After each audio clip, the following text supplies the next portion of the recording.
We're back. Yeah, I think so. Hopefully, we're working this time. If you guys saw us on the other stream and found us back on here, thank you. And make sure you like and subscribe if you haven't.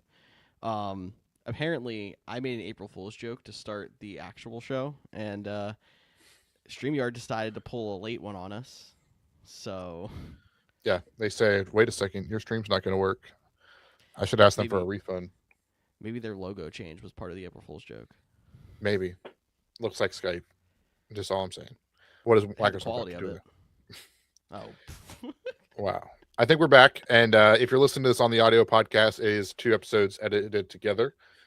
So sorry if there was any confusion there as well. We just came off talking about replacement officials. George is dropping more stuff in the comments and just talk about the conspiracy theory of potentially the NFL wanting replacements to get more control before giving it back to the NFL referees. so one more thing I wanted to talk about with that is, I mean, I don't know much of the details on the negotiations between the officials union and the NFL, but I would have to think that making officials full time has to be something that's on the table. And especially if the NFL wants to go to trying to control things more in the booth and off the field, they're going to be really against that because that's a swing in the complete opposite direction. Yeah, I'm not familiar with it either. I don't know if we're doing the make them official. I think there's more training involved, or they have like a longer off season. So I don't know if they got to the point where it's going to be true full time, or if it's going to be like April to February. So basically full time, but not full time. Like I don't know. That's where I don't know the detail. Maybe it was May to February or whatever. But Yeah. yeah, I think there is. I think the other thing that was interesting too, I saw was that the NFL basically said if they hire, and this could just be negotiating tactics. I get that, but if they hire replacement refs, that money is coming out of the budget that they are going to they're negotiating. So essentially saying that the best deal you're going to get is the deal before we hire replacement refs, and if we hire them, then the deal is going to only get worse for you because the money's coming out of that budget. I don't know how That's a that would even work, ridiculous but tactic, but it makes sense money wise. But that's a ridiculous business tactic I or mean, negotiating tactic. the NFL though, like kind of transitioning things and talking about ridiculousness coming out of the league meetings. Fridays no longer considered short weeks. They just changed the rules of that. Now How? they just changed the terminology in their rule book because they're no longer short weeks. Now the reasoning behind it on the surface is teams are only allowed to play 2 short week games a year. However, this year you have you already have the Black Friday game that's becoming more and more popular. Uh, I believe this year is Christmas is on a Friday, and I think there was one other thing that's going to be a Friday as well. So some of that is we want to have more options to who we can put on these primetime games, so we're going to go change the rules. But it's just like I thought we were talking short weeks were about player safety, and now we're just going to say, well, Fridays that's a full week now. Like what? Yeah. I mean, this makes me question too. Like, I assumed they consider Saturdays a short week because we played some Saturday slates in the late season. But was that never considered a short week? It was never, I guess, never considered a short week in the terminology standpoint of going against the 2 games that you were allowed to play a year. Got it. But it's a short week, just in actual knowledge. That's cool. I also never knew that the 2 short weeks in a season limit was a thing either. But it makes sense for player safety. The only thing that makes me feel better about this is that there's not typically that many Fridays. The thing that makes me feel worse about it is that the NFL is trying all these ridiculous schedules right now with talking about playing a Thanksgiving Eve game and starting the season on a Wednesday. And, when it gets to that point when the Broadcasting Act of 1942 or whatever you mentioned a couple episodes ago hits that like end date where they can start playing on Saturday, I would not be shocked at the end of the year all of a sudden they start throwing a lot of things onto Fridays as well. Because I don't know if you heard, good news for you, no Monday night doubleheaders. They're gone. Absolutely fantastic news. But those 5 games they said are going to put into other slots that are either new or creative. So there's going to be Fridays. There's going to be that Thanksgiving Eve. That's where those games are going to go. Yeah. And honestly, I mean, thank God for no doubleheaders, especially the ones that happened at the same time and they had to keep the scoreboard up on the. That was just not great for football, anyways. But yeah, they're going to move them around. I mean, at the end of the day, this is all about money, right? This is all a money thing because they're going to sell those 5 games as a new package to a streaming service. They're probably all going to be like Peacock exclusives or Thursday Night Football on Fridays powered by Amazon Prime or whatever streaming package they sell to. Maybe we'll get Disney Plus in there. Maybe, we don't need to go down the list of maybe Apple TV finally gets involved in the NFL. Like, who knows, right? However, that ties back into like the NFL already wants to redo their salary cap or their deals with not the salary cap. I don't know why I said that. The deals with the networks. Yep. And that would increase the salary cap. Maybe that's why I said that. Because I don't think a lot of people know this. NBC paid more money for Sunday night basketball than they paid Sunday night football. It's wild. I mean, it's not necessarily wild when you consider it's 16 or I guess they probably add up to like 18 games or something they get as compared to, how many games do they get for, the NBA every Sunday for that whole entire winter. But the NFL, obviously being the most popular product, they're going to demand the highest money. And it's not even like this current deal hasn't worked for them. The salary cap has gone up. I think it's like 3x since pre-COVID. I mean, it went up $100 million in the last 4 years. Yeah. And they wanted to redo the deals that'll double it. Yeah. It's crazy to think it's actually the amount of growth that's already happened. And the worst part is if they do redo these TV deals, that's not just like, oh, they're just going to get the nose snuff by the networks. No, they're going to get the money they're looking for too. Yeah. I mean, that's part of the thing. The NBA, this might be the first year they're doing Sunday night basketball. So they had to do their deal, or they did the other deals 4 years ago, right? So yeah, it's all that interesting stuff. But props marketing wise, by the way, to NBC, who has Sunday night everything now. And they market it that way because they have Sunday night baseball as well. So props to NBC for being like, we're just going to lock up the market of Sunday night major sports.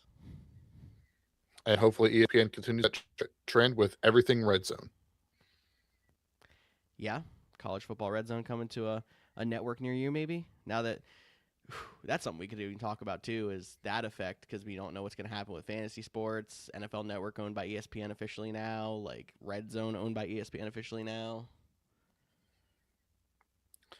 Yeah, I mean, that's a lot to get into for a April episode, especially and there's so much unknown there. I mean, from a viewing perspective, I think it only gets better. However, this could be a hot take. I do think in a way, Red Zone has ruined the football watching experience. Because it's like so it's almost like, I mean, you could, with the screen time, like we can go in the whole like screen time thing too. Like I think it all plays in a part of this, but like the attention span, right? Like when you're watching Red Zone, not so much a 4 o'clock window when you only got 3 games, but for like 2.5 hours, we're talking like every 3 plays, there's a score, or we're changing. That makes it harder to watch one game. I still enjoy just sitting down and watching one game, and I think it's fascinating to like see all the ins and outs, how one play affects the other and whatnot. But I do think there is some of that for Red Zone that has like also hurt that experience. Yeah, that's very true. And then I think that's part of that is probably why they got to the point where they decided to try the Monday night doubleheaders, and then you had the back and forth highlights and stuff. It's like people are always watching the, you know, multiple games at a time, and then we can do this, and then we can hopefully get more eyes on it. And I know they had exclusives and stuff too out of the whole thing, but it just didn't work out. There is something special about having a single window game, but I think the NFL also now, being the powerhouse that it is, they know how devastating it is. I mean, how hard, let's use the example of how hard has it been at times to market Thursday night football? Because Thursday night product in general is super inconsistent. You never know what you're going to get even out of a good team playing on a Thursday night in a short week. Um, so if you have a bad game in a lone window, it's horrible. But if you have a good game in a lone window, you're in amazing shape. So it's like there's the high volatility, and I think then if their argument is like, well, you have that plus the fantasy aspect of people watching the whip around to watch their fantasy teams, even if it's a game that they might not normally watch solo. But it gives them the option of like, well, that game's a blowout, but we got this. Right. No, I think those are good points. And, I that's just a take for me. I think there is some of it that it is diluted the minds. I think, I would even argue that about fantasy too. Like, You can argue this about life, honestly, at this point with how right. We don't need to much get people super. scroll on social. I don't want to get all that way too, but in a sense, it kind of fits where the world's going too. Yeah. And that's what I can say. Fantasy plays you root for guys to score touchdowns because it helps your fantasy team, and you don't watch the. I mean, and you get to watch the game however you want. That's the power of being a fan, stuff like that, and your investment level. And some people love to watch every single game. Some people love to watch only their favorite team, and they couldn't tell you about anybody else and how anyone else is doing. And then there's people like us who live, eat, and die, breathe, whatever you want to call it, by the football schedule. Like, we have the draft circle that's coming up in a month. We know the schedule gets dropped in May, mini camps in June. We're talking fantasy football and training camp in end of July, August. September rolls around. We're kicking the season off, and we're locked in for 20 weeks. Like, so all sides in of the every spectrum. window that they play a game in. Exactly. We're there. Yeah. Unless it's Jets Browns on Thursday Night Football, then I'm there at the end when I can see the box score. Unless it's snowing and Jameis Winston gets to be like, wow. And then he goes on his rant about how he's just so happy to be there. Like playing in a snow globe. It's like playing in a snow globe. He is going to make the best TV personality when he finally does fully retire. And he's already shown glimpses. Yeah. I completely agree with that. But we talking about how people are watching games and whatnot. There is more noise, more smoke, maybe so to call it, about this 18th game. A lot of the owners, all that's not up for votes, a lot of the owners are talking about how they're going to like the 18th game. They're going to like everyone's going to have an international game, 2 bye weeks, 2 preseason games. It seems inevitable that we're going to get there. And the only thing I'll throw into my episode of conspiracy, the 2027 Super Bowl date is currently TBD. So, yeah, and I think it's too late to make it happen in 2026. Like, they would have to get this done right now and then push back the schedule release date to make that happen. But there's so many things behind the scene that go into schedule release that, like, if you've ever, there's actually a really good documentary about the schedule release and how they put it together on NFL's YouTube. So I'd recommend go checking that out if you're a nerd like me. But they're already so locked in with so many dates that we just don't know yet because they have to give the venues a chance to book other events, or teams book travel so far in advance, and networks get to lock in certain games that they want, which is why sometimes you'll see a game where you're like, I'm surprised it's not a primetime game. It's because CBS locked it up at 4:00.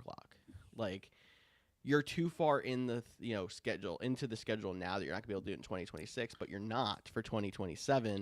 So that's a really good point as to why they could still make that happen now for 27. this is something that I think I've kind of brought up on and off, and you kind of bailed out and been like, I don't know if this is ever going to happen because the players never getting it on board. And then all of a sudden, it's like 2 months ago, it's just like hit the road and go, and it's been full speed ahead on trying to push this 18th game since then. Yeah. I want to clarify something I said. I said 2027. I meant that season. So technically, there is a date in 2027 for the 2026 season, right? Because the Super Bowl was played the next year.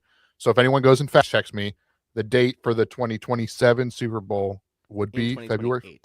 Yeah, would be 2028. Yeah. I just wanted to clarify because them haters in the comments, when you clip that one, because I know you're going to, are going to, and you're not going to add this part, but I just wanted to put that out there. I will make sure I add something to make you seem smarter. I'm sorry. But yes, no, it's interesting because I think the other conspiracy theorists have come out with the whole like, it sounds like the 2 buys for each team is going to be a thing. I've heard so many people pushing like, why are we going to do 2 buys? Why don't we do the 1 buy and then every player can only play 17 games, so you have to sit 1 game? I feel like that's just a mess if you do it that way. Yeah, I agree. I agree. And I heard, I think Big Cat from Barstool was talking about that. Very good source. Yeah. No, this was just his idea. Like, this wasn't like what's happening. Yeah. And it was kind of like why not do everybody gets a bye between weeks 4 and 10. Mm-hmm. And then the second bye is the week before Christmas. Mm-hmm. Everybody's off. There's no NFL that weekend. It's okay because that is college football playoff weekend. Yep. But then that's also good for families because, hey, if you got to do your holiday shopping or you're behind, you want to hang out with your family and not worry about your fantasy team.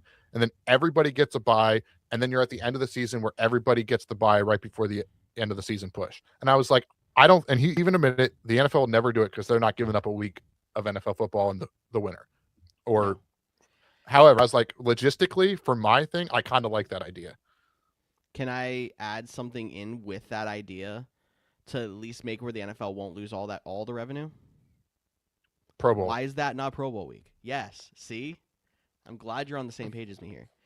And everyone's going to be like, injuries, blah, blah, blah. They're playing flag. They don't go hard anyway. If someone hurts themselves throwing a ball through a hole, that's their own problem. Every other sport plays an all-star game in the middle of the season. And I think that would at least bring something back of some kind of clout where you can bring some excitement to your all-star game. And you don't have to worry about a team that's in the Super Bowl not being able to send anybody because middle of the season, everyone's still in it. Yeah. I think that makes a ton of sense. They're never going to do it, right? But also, I don't know how it would work out, but it would be like either maybe that's like the week before fantasy playoffs start. Maybe that is like a bye between rounds 1 and 2 of the fantasy playoffs. That would be interesting.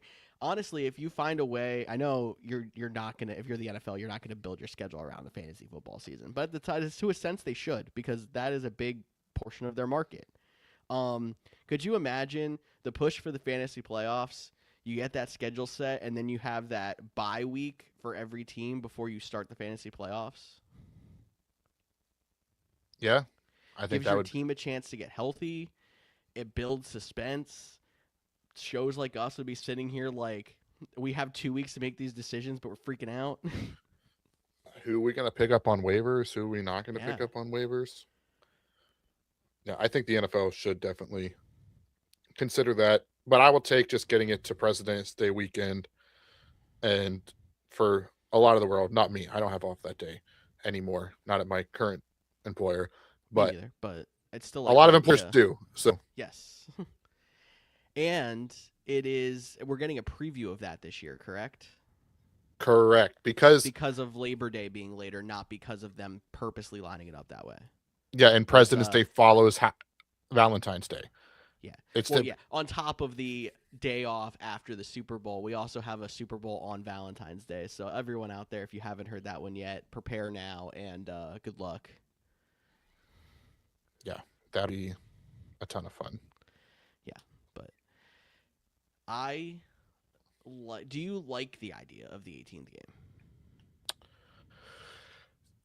Yes, because I like, and this is where I think I might differ from a lot of people. I like giving everybody an international game.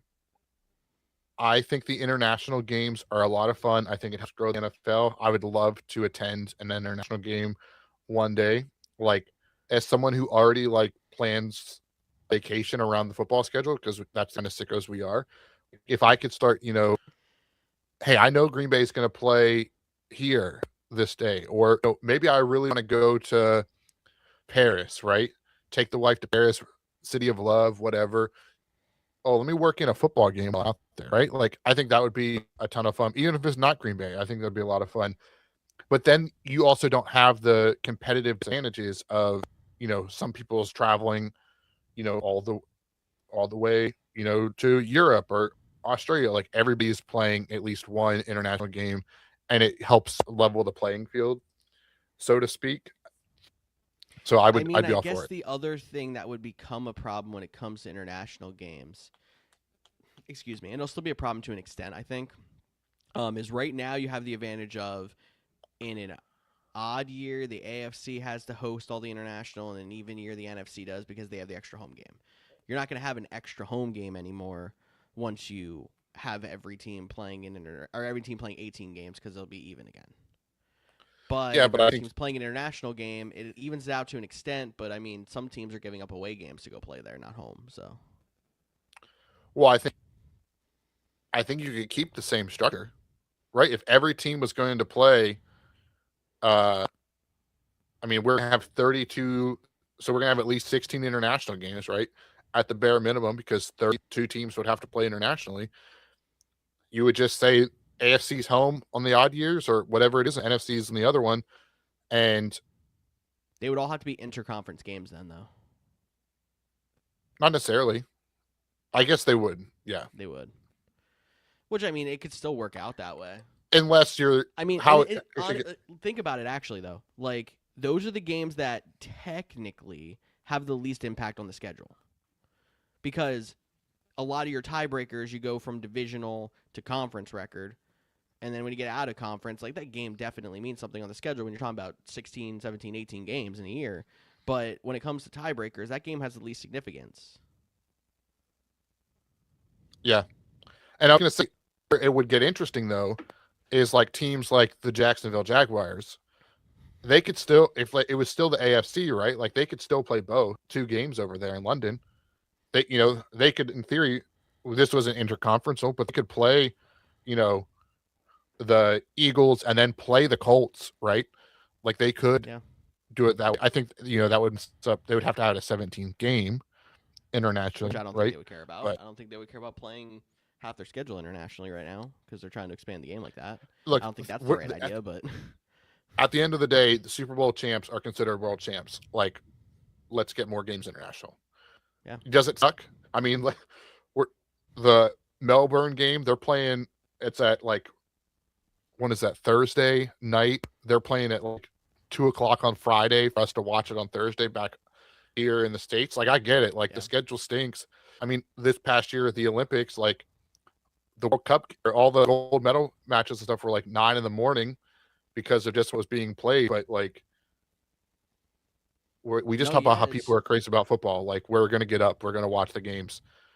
There's tons of international fans staying up till 4 in the morning to watch their favorite team now. It's okay if we have to do that once or twice a season, being a little bit different for ours. yeah, I don't know exactly. why I felt like I got super aggressive there. Like, I did not mean for that to come off super aggressive. Like, I was like telling people how they should fan. That's how it felt in my head, and I just need to apologize. I didn't take it that way. If somebody out there did take it that way, please comment and say what the heck, Cody, because please. But no, I agree with what you said there. Like the schedule already is quirky. You're already going to have we already have fans that we get up at 9 a.m. on a Sunday and watch anyway. And I mean, the goal of those games is to get more international viewers. They don't probably necessarily care quite as much about the um, viewership numbers on those games as they do some of the other ones. And I don't know how that's going to change now with this network change, because currently all those games are NFL Network exclusives, and like, if they were really trying to make money off those games, they would be an ESPN game or whatever. Now, obviously, those are ESPN games, but beforehand, like, I don't think, like, you could kind of tell the goal of those games was not to get big ratings numbers. It was just to build the international hype. And not to bring this all back to money, Everything is about money. this is how I'm thinking. If they get, an international slate where there's always a team playing internationally each week, maybe not the full season, but I wonder if that opens up more revenue doors for like Sunday ticket in international, right? Because like if you go internationally now, which you can pay like $10 to watch whichever game you want. Yep. On a week, like you could pay by game, and it's like $10. And the season-long package is much cheaper than Right. the American one. Yeah. Exactly. So I want, but if there's more games, there's more. I don't know how that would work logistically. I would need someone a lot smarter to me with an international business degree. If you're listening, feel free to comment on it and tell me what I just said was super dumb. However, the NFL is super greedy. Like, you got to understand that, and that's how they're approaching everything. Yeah. No, it's true. Everything has money as the backer in some way or another. But I think there's still some aspects of it that are going to be cool to fans or good to fans, whether it's in the, we get the casual watching slate more at the 9 a.m. We get the ability to travel to another country and enjoy something and still go have a football, see a football game like you said. But there's going to be different aspects of it that I think are going to be cool for fans. There's going to be some aspects of it that are going to be frustrating. But I personally think that the idea of having every single team play an international game every year is still a little bit of a lofty goal. But with how much research they've been doing already of trying to figure out how to get a team or teams in Europe, I'm sure that they probably have a better playbook of how to at least make that happen, like what you're saying, as opposed to just it's probably actually easier for them to do that than it is for them to put a division in something in Europe. Yeah, I would agree. I think logistically it's a lot easier to send two teams over there, but I would not put it past, like, let's take Europe, and maybe the NFL's fine with it, but like, could they co-build an international stadium? Could they get, or something like, I don't know, maybe that doesn't make sense either. They're just going to keep playing on the soccer pitches and all these, amazing stadiums. There is one field in England that was built in collaboration with the NFL for football. So can we start to see more of that? And then, if we ever get to a point where they want to put, international division, and they already have stadiums there's a lot to talk about. But speaking of at home, did you see the Jags are playing in Orlando in 2027? I did. The way that they said it, I don't think a lot of people understood what it was. They're like, wait, the Jags are just moving to Orlando? No. But good for them to, even though like everyone makes jokes about the London Jags and they play those away games, that they're gonna, do the major renovation on their current stadium. They found another option that's not playing on a soccer pitch. Yeah. I like it. I mean, it'll be fun for Orlando. Like, yeah. I think that'll be fun. I mean, Jacksonville has a nice stadium already. I mean, it can definitely use some upgrades. So I think that'll be. Maybe they'll recapture the largest video board record, right? Like, do like the SoFi thing, but it's just like completely wrapped around the whole outside of it. That'd One be wild. Massive video board. I don't know how that would work with seats, but I want to see it. And I would not want to be the person that has to map out the graphics and. Yeah, you know what? Fair. I've done ribbon boards before. I know you have too. I couldn't imagine that in large scale all the way around the stadium. And figuring out the cutouts of where it's actually going to be 16:9 and, where the actual game is going to go, and making sure it's flipped for the right perspective. I'm sorry for anyone Welcome that's like, to Game Presentation with Cody and George. We have both worked in it. It is a very fun and very frustrating. Yeah. We could do a whole podcast hour on game presentation for sure. If anyone is a nerd out there like us and wants to hear it, let us know, because I would love. Look, I know Andrew T right now is listening, going, I know exactly what you're talking about, fellas. Oh man, 100%, because I met him through working in game presentation, and he still does it. And props to him, and it's a good time. But certain things about it are very hard. For sure. Yeah. Anything else from the meetings that stuck out to you that you want to talk about? Can I rant for a second about how pissed off I am that we get like 2 votes short from banning the tush push last year, and then the Eagles have a percentage this year that is lower than the average quarterback sneak, and Josh Allen can still rush 5 yards a carry in the playoffs on the tush push, and all of a sudden now no one cares. Yeah, I think it was like I'm not mad. Like you've heard me say I want it gone because I'm tired of the BS. I'm more frustrated of if the Eagles and Jalen Hurts can run it, we want to ban it. But they can't run it anymore, even though Josh Allen still can at a ridiculous rate. Now we don't care. I don't think it's as much as that, but as an Eagles fan, and being a conspiracy theorist that I've been all episode, I completely get where you're coming from. From the outside looking in, this kind of reminds me a little bit of the Saints Rams playoff game where they didn't call the pass interference, and then we like overcorrected and we're like, we're going to be able to challenge pass interferences, and then that was a complete debacle, and now nobody talks about pass interferences anymore, other than like, and now the new thing is like, well, pass interferences, like, should we take into account how bad the ball was thrown? Like if you throw it 10 Which we yards should. under, if you throw it 10 yards under and the receiver sees it and he like tries to run back through, like it's always called, but should it really be because it was just a bad throw? I mean, we can have that debate, but See, I the feel worst like part is sometimes it's not a bad throw. It's the quarterback trying to draw a pass interference, and that bothers me too. But no, I think it should be. But yes, I get what you're saying. my favorite thing about the non-tush push thing though, as a Packers fan who had to take a brunt of like they can't stop it, so they want to get rid of it. At the league meetings or leading up to the league meetings, I believe it was the GM. And this might have been at the combine. He did his interview, and they asked him if they were going to propose to ban the tush push again this year. And it didn't make headlines by any means, but he said no, and we didn't get asked to. And I was like, he just admitted that they were asked to be the team to front it by the NFL's front office, and they did it. And do we know why it was them? No, again, it felt like conspiracy theory. Washington should have been the team. I know. I feel like Washington should have been the team. I feel like this conspiracy again. I'm gonna add conspiracy theory to the title or the thumbnail of this. I think it was like, hey, Green Bay, we're gonna give you the draft, but we might throw you a bone to help us out later. Which, and they just broke the NFL's expectations of what the draft was going to be in Green Bay, and is like helped realize that small market teams can host the NFL draft and put on a good show. But I wonder if there was some of like those like handshake agreements, like wouldn't be shocked. That was the year they had the draft, so why don't you have the draft, you do us a favor and try to ban this rule. Like that's kind of where I was at.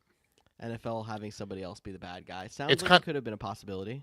It's kind of like when you make a fantasy football trade and you offer to buy the person dinner, right? Like, no, that's not collusion. We just happened to go out the next day and we ran into each other. I promise. That is collusion. If the trade's that bad. If the trade's not that bad, you just like, hey, good deal. Want to go get dinner? That's different. Yeah, it's like trading. It's like trading kickers and buying the person dinner. We'll call it that way. Kickers shouldn't even be in fantasy football. And they're not in our leagues anymore. Congratulations. Your nipping at that one for the last 5 years has finally paid off. Yeah, so. That's the only other thing I want to talk about with league meetings. I don't know if there's anything else from you. No, so the one thing I do want to happen, I know you were traveling, so I don't know if you want to saw that, and we don't have to talk about how fake the numbers were. But in honor of conspiracy theory episode, any concerns about the Raiders signing Kirk Cousins the day after Fernando Mendoza's pro day? This is unscripted. George had no idea where I was going with this question. I did not. I'm going to say no, but I will say I do have very little context here.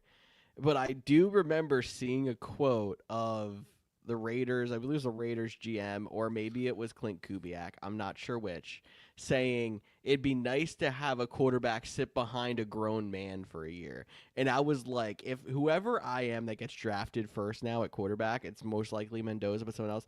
I feel like that's not only a hit to like they don't believe you're as good as you probably do, but I mean, I do think all quarterbacks would benefit from sitting behind someone to start their career. It almost sounded like a hit at like his maturity level. Yeah, that was. I mean, he's definitely a older prospect. Like the numbers thing kind of irks me.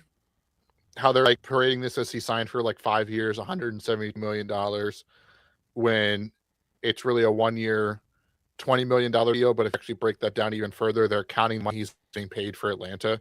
And I'm like, guys, we gotta stop How do doing you these do agent that? fake. I don't. It's dude. It's basically a $1.3 million deal with a $10 million option next year, and the rest is in Atlanta. But they're calling it a 1 year, $20 million. Like I don't understand. Like why are we posting this kind of stuff? And maybe Right? maybe the person I'm reading that is like break out the numbers is they're incorrect, and maybe I'm understanding it completely different, and maybe it is absolutely. And Kirk Cousins continues to be the greatest bag getter in NFL history, like Hall of Fame in getting paid for sure. He's not even the best at However, that. like But have you seen Chase Daniel?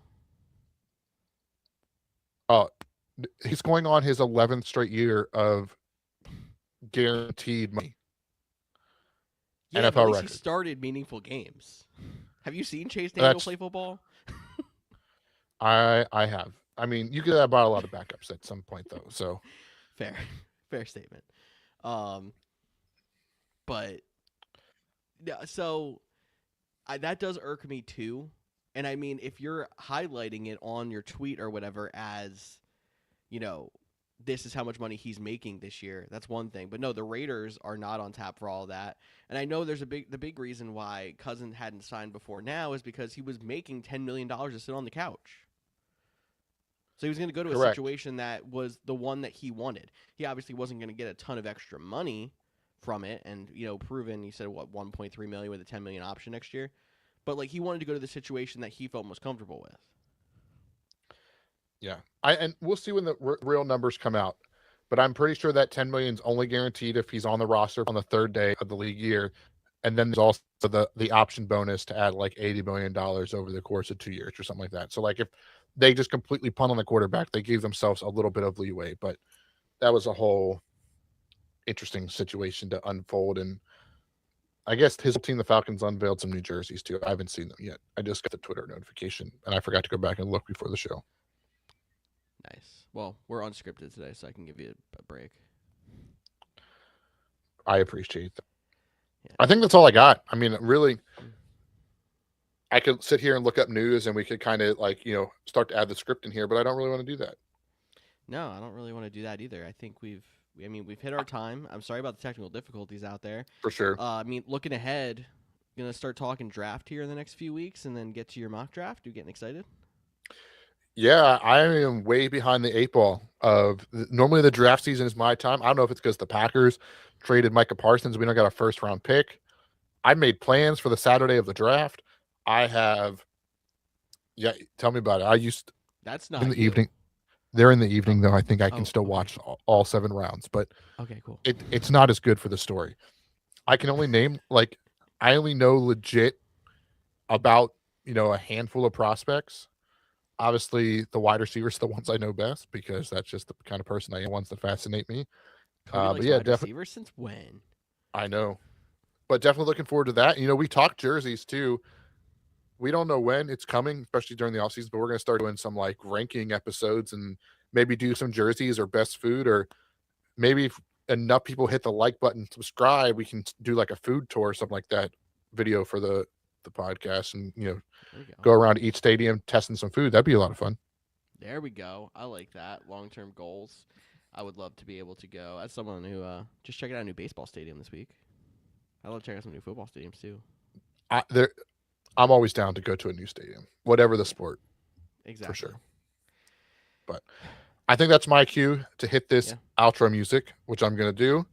We're going to wrap up this episode. Like George mentioned, thank you so much for sticking with us. Difficulties, as always. Couch GM's podcast is year-round. We're live on Thursdays, Facebook, YouTube, and Twitch, 6:30 p.m. Eastern Time. Make sure you join us. We're going to be talking draft stuff coming up. Follow us on social media. The fantasy season will be here before you know it, so make sure you're sticking with us, getting into the NFL season, and we'll talk to you all next week.